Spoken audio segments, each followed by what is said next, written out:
Here are just a few of the things that I look at if I'm trying to identify a property and determine whether it's going to be an appropriate fit for property management. And this is applicable to listings that are for sale, or if you're meeting with a client and touring their property and you're considering managing their property. I think these factors sort of apply to both scenarios, whether you're going to be owning it or whether you're going to be managing it. Ultimately, it's still going to be your headaches that arise. So these are just a few of the more major things to hone in on and identify when you're analyzing a property. So first and foremost, location, right? This is where it's really beneficial to either be intimately familiar with that geographic area or to have really solid resources and know people who know that specific area. If you're dealing with a major city, for example, there are many different areas of that city, even street by street.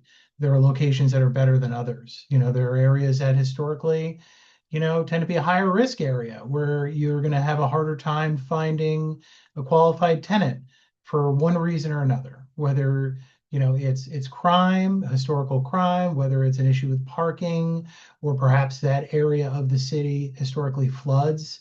I mean, all kinds of factors contribute to that, but location is number one. To me, that's the one thing you're really going to want to identify first and make sure that it's a proper location that's going to be able to attract and retain quality tenants over time.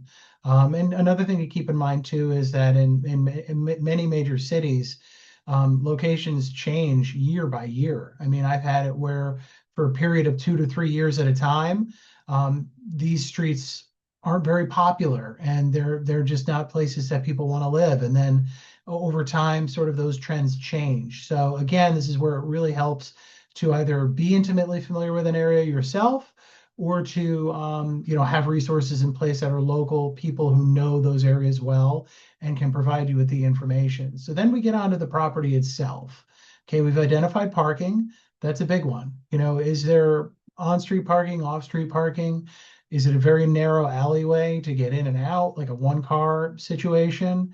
How is the parking? Second off, I look at the roof, of course. The roof is critical because it's not if, it's when it's going to leak. I look at the infrastructure. Okay, so I go through and I look at, is it a boiler? Is it a furnace?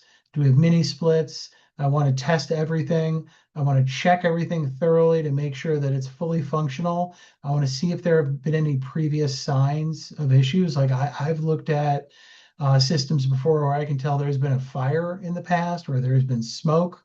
I could see where there's been leaking in the past, in the critical infrastructure for the building. If you walk in, you take a look around and you've got a furnace that, is coming in at 31 years old, that's going to be an issue, down the road. You want to make sure that it's been properly maintained. You want to make sure it's in excellent shape. What are we on? Are we on natural gas?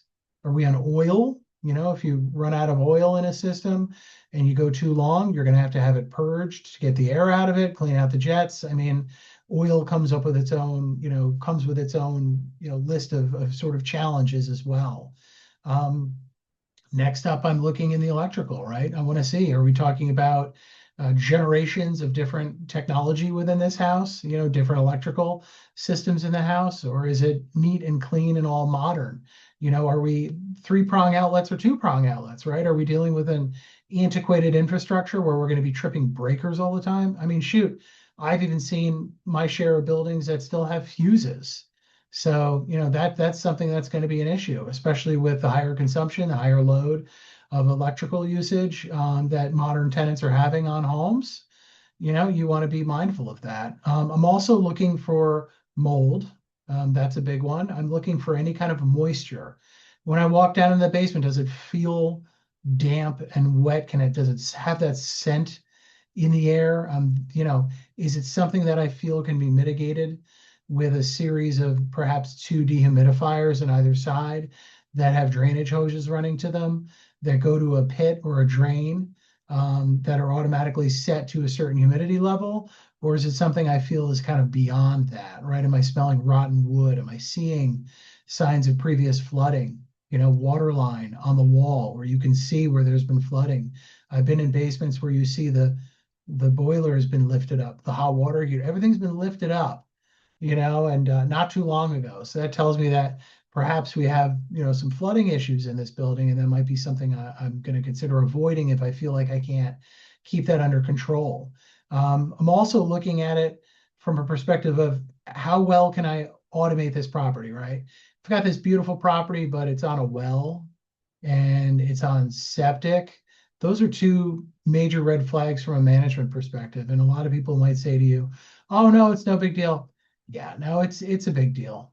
You're going to have septic issues. You're going to have tenants who move in, and no matter how much you tell them, don't use baby wipes, don't flush inappropriate things down the toilet, don't flush a half a roll of toilet paper down the toilet, they're going to do it.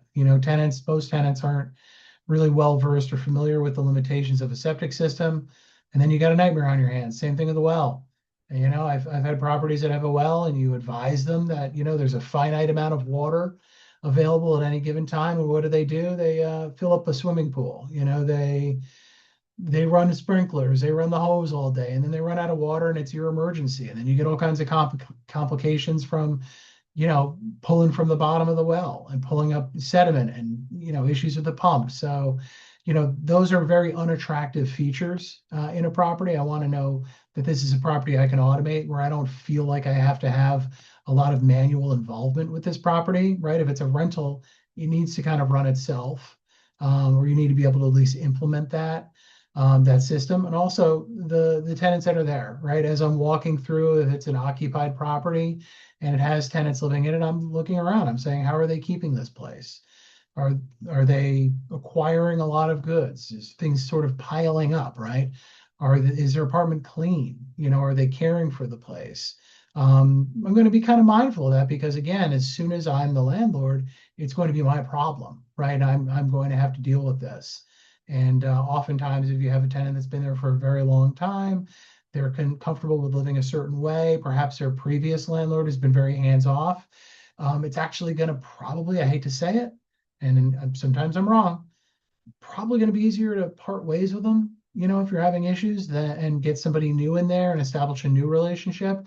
It's going to be easier to do that than it would be to kind of retrain them and get them kind of on the same page with you as the way that you want to run the property. Tenants who stay for a very long time at a place, they have a great pride in the place they live. And that can unfortunately cause a lot of turbulence between you and them when you're now asking them to change things, and you're reminding them that, you own the property now, and this is how you want the property to run. So just don't be surprised if, you get into a little bit of a turbulence or some disagreements with a longtime tenant when you bring on a property, and I've even had it where they kind of try to boss me around, right? And so again, it may be best just to kind of part ways. If you've exhausted that approach and trying to communicate with them and trying to get them sort of acclimated to the way you do it, and that's nothing unusual, all right? That's pretty standard. So these are some of the major points that I hit when I'm looking at a property. We're looking for mold and mildew and moisture issues. We're walking the entire perimeter of the property and looking for any issues that could become larger issues. I'm looking for rotten wood and all around the perimeter of the property, and if you can get up on the roof, especially if it's a flat roof, you want to get up on the roof, you want to check the roof drains, you want to make sure everything's in good shape.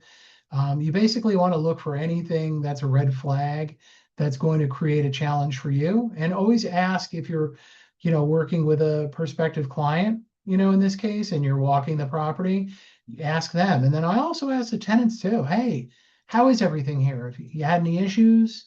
Oh, okay, you've had consistent issues with insects. Okay. Things like that. They'll share a lot of things with you that perhaps even the prospective client might not share with you. Oftentimes they come to you, things aren't great, right? The client's fatigued, they're tired, they're ready to hire someone and pay them to manage this property and deal with the headaches.